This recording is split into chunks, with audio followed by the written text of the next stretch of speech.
He found her in the rain, barely breathing, a white shadow in the mud, too young to be alone, too wild to belong. And in that moment, something passed between them. Not words, not reason, but recognition.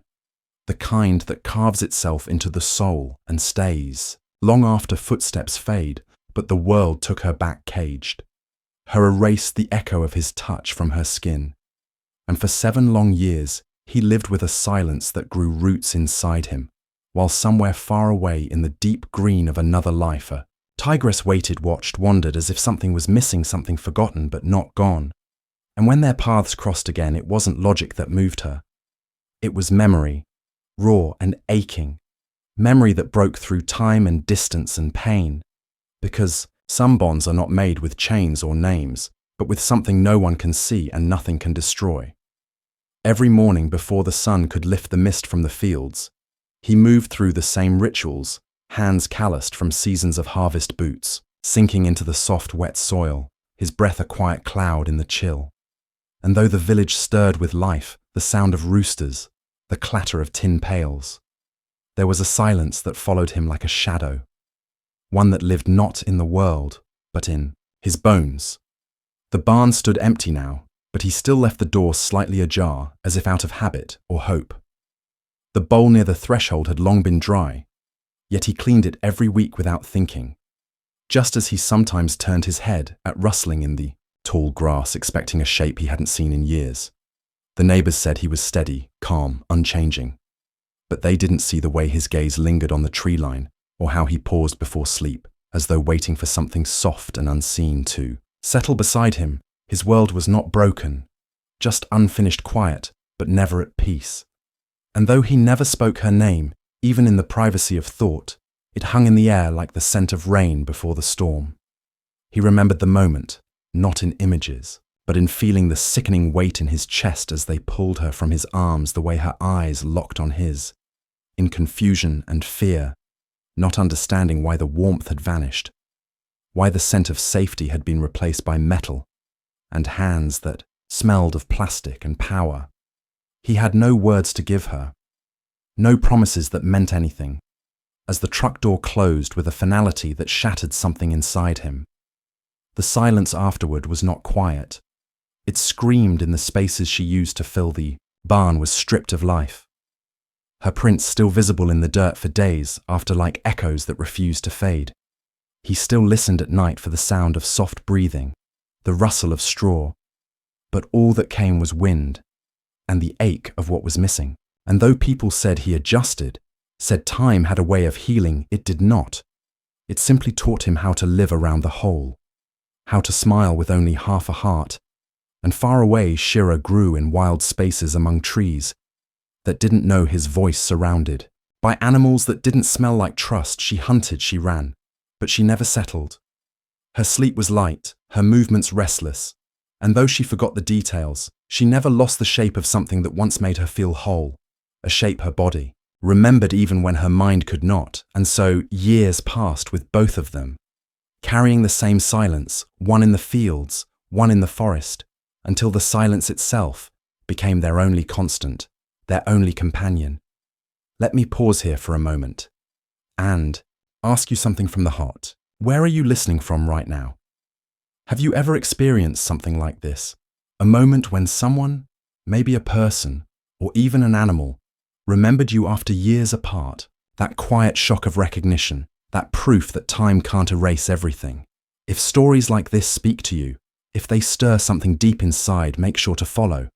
There's more ahead, and it only gets more soul-stirring from here. It started with a photograph, blurry and grainy, from a conservation report, a white tigress caught on camera, not attacking, not running, just watching from the edge of a field, her eyes fixed on the humans, as if searching for something. The moment Anil saw it, something deep inside him cracked open a tremor, not of fear, but memory, so sudden it stole his breath.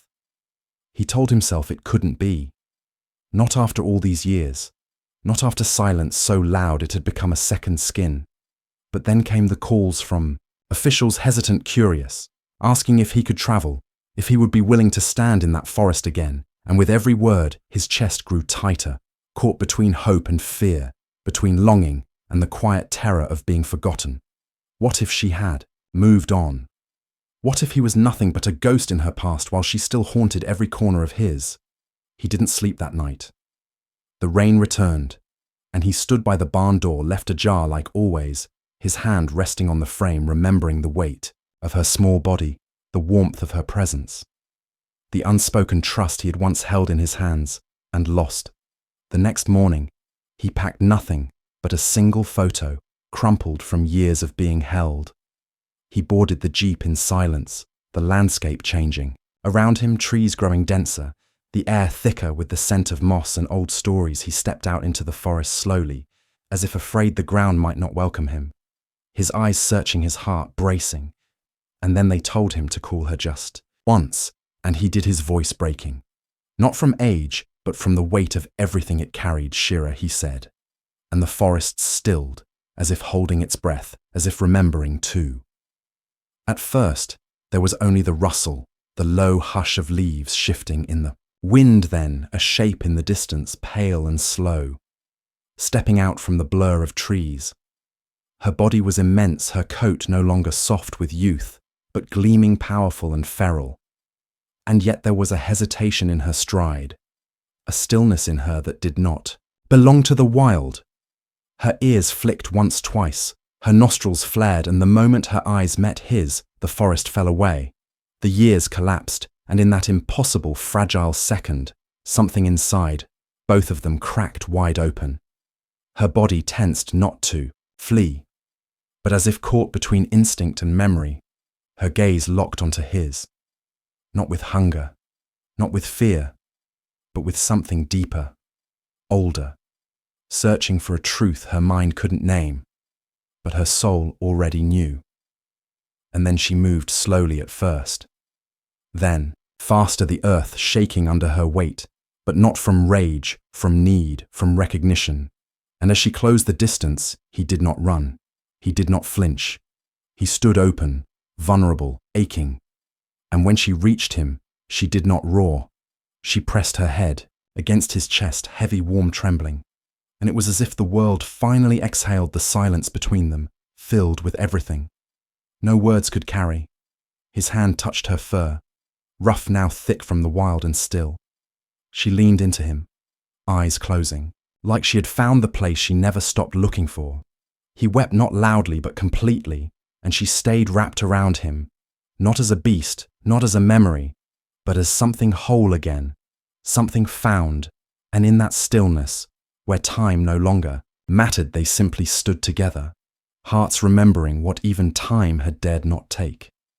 The visits became a rhythm, soft and steady like a forgotten song, remembered in fragments, at first uncertain, but growing clearer with each meeting. Anil would arrive before the sun crested the treetops, his footsteps quiet, his breath caught somewhere between hope and awe, and she would already be waiting, not pacing, not restless, just present her eyes following him with that same unspoken knowing.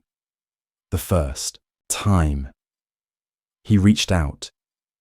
She didn't move, just watched, but the second time she leaned into his palm, and the third time she closed her eyes, as if listening to something that had always been there beneath the noise of the world.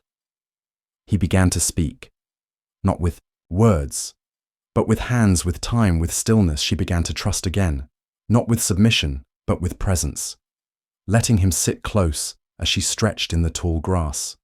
Their silences were full, never empty. He would laugh sometimes, not loudly, but enough to feel the weight in his chest lift. And when he did, her ears would twitch, her tail would flick as if answering. And in those small moments, a world rebuilt itself. Not with grand gestures, but with glances, with shared breath, with the way her massive frame softened near him, and his rough hands found gentleness again once he left a scarf behind by accident. And when he returned, it was there beside her, untouched, as if she had guarded it as something sacred, a thread to hold between visits and over time. The pain that once wrapped around them began to loosen, not disappear, but settle like old roots, deep and still, but no longer choking. And though they belonged to different worlds, They met where those worlds touched, in the hush between heartbeats, in the curve of memory that never forgot. And maybe it wasn't a beginning and maybe it wasn't an end, but it was enough. It was real, and sometimes that is the quiet miracle love offers when everything else is gone. Not a promise, not a future, just the truth that what was true once is still true now, and some connections do not fade, they wait until we are ready to return to them whole.